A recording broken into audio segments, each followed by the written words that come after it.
ज्ञानेश्वरांच्या वडिलांनी आळंदी पंढरपूर पायवारी केल्याचा दाखला आहे. म्हणजे 13व्या शतकातली ही गोष्ट. अर्थातच आळंदी पंढरपूर आषाढ महिन्यात पायवारी करण्याची रूढी खूपच जुनी आहे हे निश्चित. आज दिसणारा वारीचा धावता इतिहास हा असा आहे.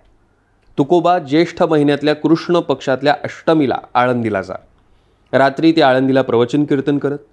नवमीला ते माऊलींच्या पादुका गळ्यात घालून प्रस्थान ठेवत. तुकोबांच्या पश्चात त्यांचे धाकटे बंधू कान्होबा आणि त्यांच्यानंतर तुकोबांचे पुत्र नारायण बाबा यांनी ही प्रथा सुरू ठेवली. सप्तमीला नारायण बाबा तुकोबांच्या पादुका पालखीत ठेवून ज्येष्ठ कृष्ण अष्टमीला आळंदीत येत. नवमीला माऊलींच्या पादुका घेऊन आळंदीतनं प्रस्थान ठेवत. 1832 पर्यंत हीच प्रथा होती. 1829 ते 1832 मध्ये तुकोबांच्या वंशजांमध्ये पालखी नेण्याच्या हक्कावरून तंटा पडला. म्हणून 1832 पासनं हैबत बाबा पवार आरफळकर यांनी माऊलींची पालखी स्वतंत्रपणे ज्येष्ठ कृष्ण नवमीपासून आळंदी ते पंढरपूर वेगळ्या मार्गाने नेण्यास सुरुवात केली आणि तीच पद्धत आजही चालू आहे.